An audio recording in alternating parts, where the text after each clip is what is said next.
पाठ 2 नादान दोस्त। कहानी। पाठ का मूल भाव। प्रस्तुत कहानी में दो नन्हे बच्चे द्वारा चिड़िया के अंडों की सुरक्षा करने के प्रयास में गिरकर टूट जाने के मार्मिक वर्णन किया गया है।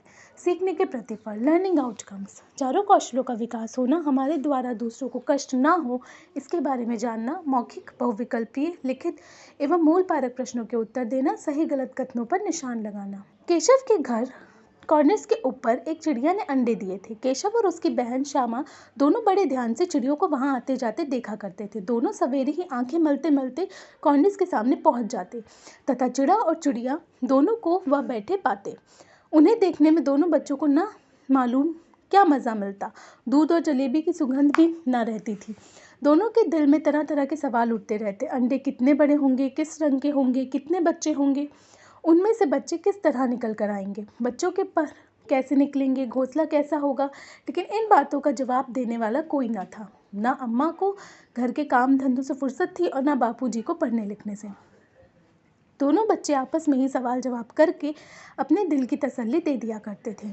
श्यामा कहती, क्यों भैया, बच्चे निकल कर फुर से उड़ जाएंगे। केशव विद्वानों जैसे गर्व से कहता, नहीं रे पगली, पहले पर निकलेंगे, बगैर परों के बेचारे कैसे उड़ेंगे। श्यामा, बच्चों को क्या खिलाएंगी बेचारी। केशव इस पेचीदा सवाल का जवाब कुछ न दे सकता था। इस तरह 3-4 दिन गुजर गए। दोनों बच्चों की जिज्ञासा दिन प्रतिदिन बढ़ती जा रही थी। अंडों को देखने के लिए वह अधीर हो उठते। उन्होंने अनुमान लगाया कि अब ज़रूर बच्चे निकल आए होंगे। चिड़िया के बच्चों के चारे का सवाल अब उनके सामने आ खड़ा हुआ। चिड़िया बेचारी इतना दाना कहाँ से लाएगी कि सारे बच्चों का पेट भर सके। बच्चे भूखे के मारे चू चू करके मर जाएंगे। केशव, नहीं, तब क्यों जाएगी। श्यामा, क्यों भैया, बच्चों को धूप नहीं लगती होगी। केशव का ध्यान इस तकलीफ की तरफ नहीं गया था। बोला, ज़रूर तकलीफ हो रही होगी, बेचारे प्यास के मारे तड़प रहे होंगे, ऊपर छाया भी तो नहीं है कोई। आखिर यही फैसला हुआ कि घोंसले के ऊपर कपड़े की छत बना दी जानी चाहिए। पानी की प्याली और थोड़े से चावल रख देने का प्रस्ताव भी स्वीकृत हो गया। दोनों बच्चे बड़े चाव से काम करने लगे। श्यामा माँ से आंख बचाकर मटके से चावल निकाल कर लेकर आई। केशव ने पत्थर की प्याली का तेल चुपके से ज़मीन पर गिरा दिया और उसे खूब साफ करके उसमें पानी भर दिया। अब चांदनी के लिए कपड़ा कहाँ से लाएं? फिर ऊपर बगैर छड़ियों के ठहरेगा कैसे, और छड़ियाँ खड़ी कैसे होंगी। केशव बड़ी देर तक इसकी जुड़बूझन में लगा रहा। आखिरकार उसे यह मुश्किल का हल भी मिल गया। श्यामा से बोला, जाकर कूड़ा फेंकने वाली टोकरी उठा लाओ, अम्मा जी को मत दिखाना। श्यामा, वह तो बची से फटी हुई है, उसमें से धूप ना जाएगी। केशव ने झुंझलाकर कहा, तो टोकरी तो ला, मैं उसका सुराख बंद करने की कोई हिमाकत निकालूंगा। श्यामा दौड़कर टोकरी उठा लाई।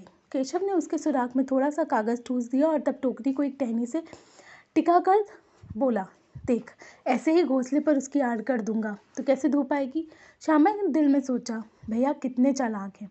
गर्मी के दिन थे, बाबूजी दफ्तर गए हुए थे। अम्मा दोनों बच्चों को कमरे में सुलाकर खुद सो गई थी, लेकिन बच्चों की आंखों में नींद कहाँ। अम्मा जी को बहलाने के लिए दोनों दम रोके आंखें बंद किए मौके का इंतजार कर रहे थे। जो ही मालूम हुआ कि अम्मा जी अच्छी तरह से सो गई हैं, दोनों चुपके से उठे और बहुत धीरे से दरवाजे की सिटकनी खोलकर बाहर निकल गए।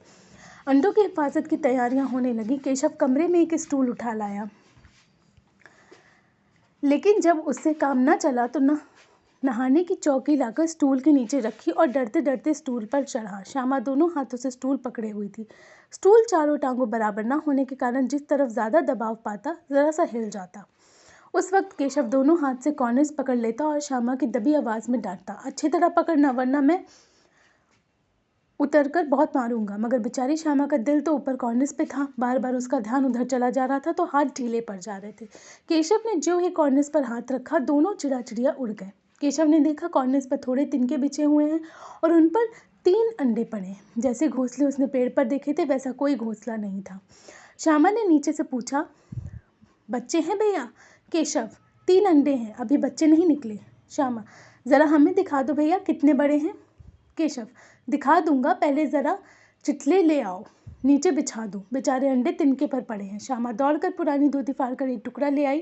केशव ने झुककर कपड़ा ले लिया। उसकी कई तरह की उसने एक गद्दी बनाई और उसे तिनकों पर बिछाकर 3 अंडे धीरे से उस पर रख दिए। श्यामा ने फिर कहा, हमको भी दिखा दो भैया। केशव, दिखा दूंगा, पहले ज़रा ये टोकरी तो दे, ऊपर छाया कर दूं। श्यामा ने टोकरी नीचे से थमा दी और बोली, अब तुम उतर आओ, मैं भी देखूं। केशव ने टोकरी को एक टहनी पे टिकाकर बोला, जा दाना और पानी प्याली में उतार ला। श्यामा प्याली और चावल भी ले आई। केशव ने टोकरी के नीचे दोनों चीज़ें रख दी और आहिस्ता से उतर गया। श्यामा ने गिड़गिड़ाकर कहा, अब हम भी चढ़ा दो भैया। केशव, तू गिर पड़ेगी। श्यामा, नहीं गिरूंगी भैया, तुम नीचे से पकड़े रहना। केशव, ना ना, कहीं तू गिर पड़ी तो अम्मा जी मेरी चटनी ही बना डालेंगी, कहेंगी कि तूने ही चढ़ाया था। क्या करेगी देखकर? अब अंडे बड़े आराम से हैं, अब बच्चे निकलेंगे तो उन्हें पालेंगे। दोनों चिड़िया बार बार कॉर्निस पर आते और बगैर बैठे ही उड़ जाते। केशव ने सोचा, हम लोगों के डर से नहीं बैठ रहे हैं। स्टूल उठाकर कमरे में रखाया, चौकी जहाँ की थी वहीं रख दी। श्यामा ने आंखों में आंसू भरकर कहा, तुमने मुझे नहीं दिखाया, मैं अम्मा जी से कह दूंगी। केशव, अम्मा जी से कहेगी तो बहुत मारूंगा, कह देता हूँ। श्यामा, तो तुमने मुझे दिखाया क्यों नहीं? केशव, और गिर पड़ती तो 4 सर न हो जाते? श्यामा, हो जाते तो हो जाते, देख लेना, मैं कह दूंगी। इतने में कोठरी का दरवाज़ा खुला और माँ ने धूप से आंखों को बचाते हुए कहा, तुम दोनों बाहर कब निकले? मैंने कहा था ना कि दोपहर को ना निकलना। किसने किवाड़ खोला? किवाड़ केशव ने खोला था, लेकिन श्यामा ने माँ से ये बात नहीं कही। उसे डर लग रहा था कि भैया पिट जाएंगे। केशव दिल से काँप रहा था कि कहीं श्यामा कह न दे अंडे नहीं दिखाए थे। अब उसे श्यामा पर विश्वास न था। श्यामा सिर्फ मोहब्बत के मारे चुप थी या इस कसूर में हिस्सेदार होने की वजह से? इसका फैसला नहीं किया जा सकता था। शायद दोनों ही बातें थीं। माँ ने दोनों को डांट डपट कर फिर कमरे में बंद कर दिया और अब धीरे धीरे उन्हें पंखा झलाने लगी। अभी सिर्फ 2 बजे थे, बाहर तेज लू चल रही थी। अब दोनों बच्चों को नींद आ गई थी। 4 बजे एकाएक श्यामा की नींद खुली। किवाड़ खुले हुए थे। वह दौड़ी हुई कॉर्निस के पास पहुंची तो ऊपर की तरफ ताकने लगी। टोकरी का पता न था। संयोग से उसकी नज़र नीचे आई और वह उल्टे पांव दौड़ते हुए कमरे में जाकर जोर से बोली, भैया अंडे तो नीचे पड़े हैं। बच्चे उड़ गए। केशव घबरा कर उठा और दौड़ा हुआ बाहर आया तो देखा कि तीनों अंडे नीचे टूटे पड़े थे। उसमें कोई चूने की तो चीज़ बाहर निकल आई थी। पानी की प्याली भी एक तरफ टूटी पड़ी थी। उनके चेहरे का रंग उड़ गया। सहमी हुई आंखों से ज़मीन की तरफ देखने लगा। श्यामा ने पूछा, बच्चे कहाँ उड़ गए भैया? केशव ने करुण स्वर में कहा, अंडे तो फूट गए। श्यामा, और बच्चे कहाँ गए? केशव, तेरे सर में, देखती नहीं, अंडे में से उजला उजला पानी निकल आया है। वही 2-4 दिनों में बच्चे बन जाते हैं। माँ ने सोटी हाथों में लिए हुए पूछा, तुम दोनों वहाँ धूप में क्या कर रहे हो? श्यामा ने कहा, अम्मा जी चिड़िया के अंडे टूटे पड़े हैं। माँ ने टूटे हुए अंडों को देखा और गुस्से से बोली, तुम लोगों ने अंडों को छुआ होगा। अब तो श्यामा को भैया पर ज़रा भी तरस ना आया। उसने शायद अंडों को इस तरह रख दिया था कि नीचे गिर पड़े। इसकी उसे सज़ा मिलनी चाहिए। श्यामा बोली, उन्होंने अंडों को छोड़ा था अम्मा जी। माँ ने केशव से पूछा, क्या रे? केशव भीगी बिल्ली बना खड़ा था। माँ, तू वहाँ पहुँचा कैसे? श्यामा, चौकी पर स्टूल रखकर चढ़े अम्मा जी। केशव, तू स्टूल थामे नहीं खड़ी थी? श्यामा, तुम्ही ने तो कहा था। माँ, तू इतना बड़ा हुआ, तुझे अभी इतना भी नहीं मालूम कि छूने से चिड़ियों के अंडे गंदे हो जाते हैं। चिड़िया फिर उन्हें नहीं सेती। श्यामा ने डरते डरते पूछा, तो क्या चिड़िया के अंडे गिरा दिए अम्मा जी? माँ, और क्या करती? केशव के सर इसका पाप पड़ेगा। हाय हाय, 3 जानें ले ली दुष्ट ने।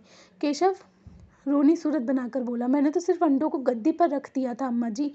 माँ को हंसी आ गई, मगर केशव को कई दिनों तक अपनी गलती का अफसोस होता रहा। अंडों की हिफाजत करने के जोश में उसने उनका सत्यानाश कर डाला। इसे याद कर वह कभी कभी रो पड़ता था। दोनों चिड़िया वहाँ फिर न दिखाई दी। प्रेमचंद। नैतिक मूल। हमें इस बात का हमेशा ध्यान रखना चाहिए कि हमारी वजह से दूसरों को किसी प्रकार का कोई कष्ट न पहुँचे। साथ ही हमें पशु पक्षियों के प्रति दया भाव रखनी चाहिए। शब्दार्थ का ज्ञान। कॉर्निस, निवार की कंगनी, तसल्ली, दिलासा, पेचीदा, कठिन, जटिल, सुराग, छेद, उधेड़बुन, विचारों की उलझन, उसमें कोई निर्णय लेना सरल ना हो, हिकमत, तरकीब, उपाय, चिथड़े, फटे पुराने कपड़े, एकाएक, अचानक, हिफाजत, सुरक्षा, जोश, उत्साह, अफसोस, पछतावा। वाचन, श्रुतलेख, डिक्टेशन। कॉर्निस, घोंसला, तसल्ली, जिज्ञासा, उधेड़बुन, हिकमत, दफ्तर, हिफाजत, स्टूल, अफसोस।